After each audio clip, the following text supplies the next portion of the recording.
Welcome to This Explainer. Today, we're diving into a really fascinating concept that we're calling the Mulligan Life.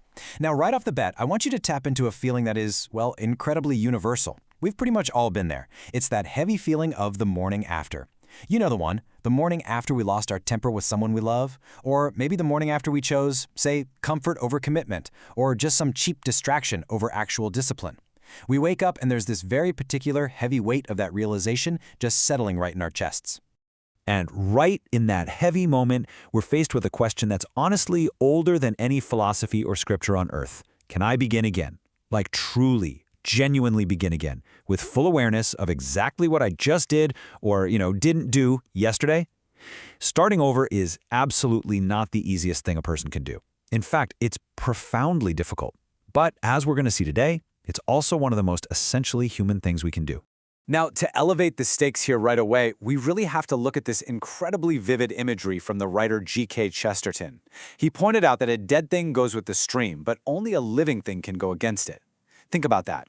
If you fail or if you make a mistake, just floating with the drift of that failure is so easy. The current just takes you. But pushing back against that current, choosing a direction that runs totally counter to the drift of your own mistakes, wow, that takes true life. It literally demands that we are fully 100% alive. Okay, let's dive into this. Here is our cognitive roadmap for the philosophy we're about to explore. We'll start with the courage to begin again, move into the Mulligan of grace, explore inner lamps and boundaries, discuss the practice of release, and finally, lock in a vision for the future. Section 1. The courage to begin again, facing the morning after. Now, living against the current of our past mistakes requires way more than just waking up with good intentions.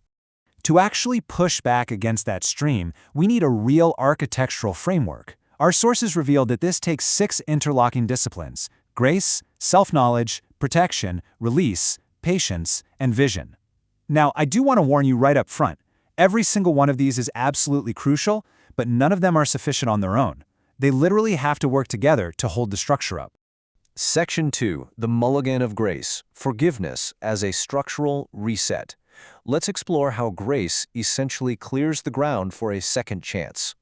See, before you can build anything new, you have to clear the ground. And grace? Well, grace is exactly what gives us that structural reset.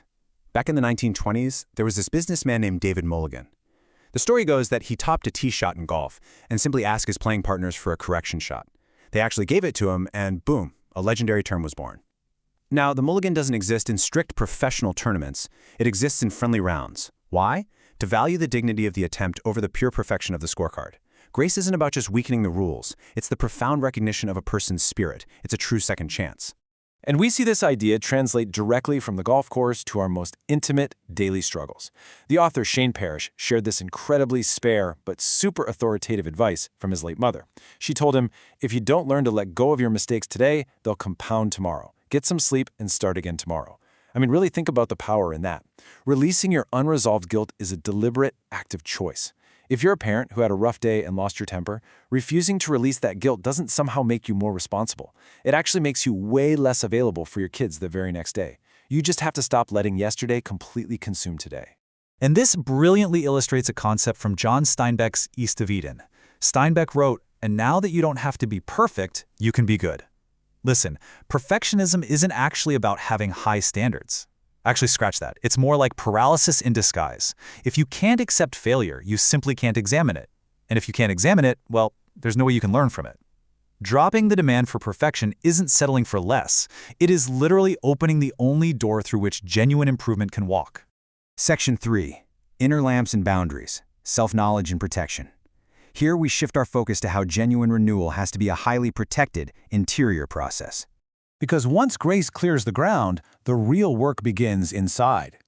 In his book 1 Minute Wisdom, Anthony DeMello tells a story about a disciple who was constantly seeking answers from a master, basically hoping someone else's clarity will just fix his path for him. The master gives him this razor-sharp piece of wisdom. He says, "In the land of the Spirit, you cannot walk by the light of someone else's lamp. You want to borrow mine? I'd rather teach you how to make your own." To truly hit the reset button, you can't just borrow someone else's advice hotline. You've got to cultivate your own capacity to see exactly where you went off course.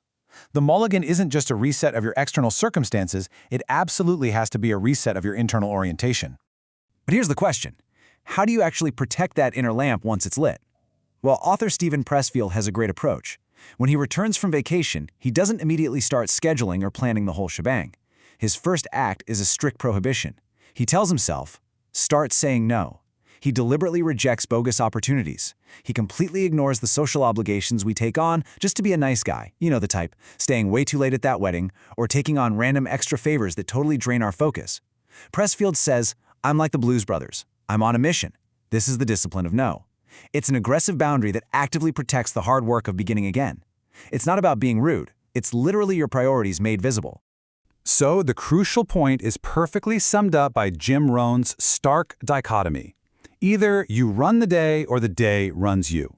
Notice something important here. There is absolutely no neutral position. Your day is going to be organized by something. It's either going to be by your own protected intentions or by the accumulated, endless claims of everyone and everything around you. Saying no isn't about rejecting the world. It's about creating the exact boundary that makes a genuine yes to your own renewal even possible. Section 4. The practice of release, non-judgment, and patience. Now we're moving from establishing those boundaries to releasing our burdens and respecting the seasons of life. So now that we've got our boundaries set up, we have to look at how we release burdens. Leo Tolstoy recorded this really beautiful parable about a hermit who dreams of a recently deceased monk. Now, in his actual life, this monk was weak and prone to failure. But in the dream, the monk occupies this highly honored, beautiful place in paradise. When asked how on earth this is possible, the monk answers simply, he had never blamed a single person in his life.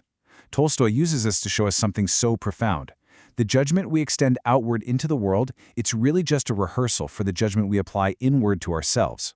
What we're seeing here is diverse philosophical sources coming together to create what we can call a technology of release.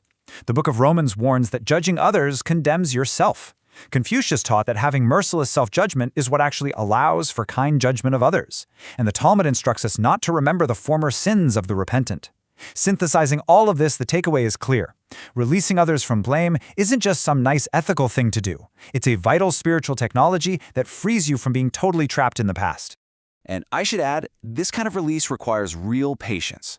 Aristotle noted that patience is bitter, but its fruit is sweet. Betbao Lord extends this idea perfectly. She says, nothing fruitful ever comes when plants are forced to flower in the wrong season. After a failure, we so often feel this intense urge to force a quick result, right? We want to overcompensate with frantic energy and prove to everyone that we're back on track immediately. But think about it. Pulling on a seedling doesn't speed up the harvest. It ends it. It completely destroys it. You simply cannot force your own renewal out of season. Section 5. Vision for the future. Aim high and begin there. Because all that upstream effort is totally aimless unless it's planted with a specific destination in mind. Let's move to and see how this builds into the number 1.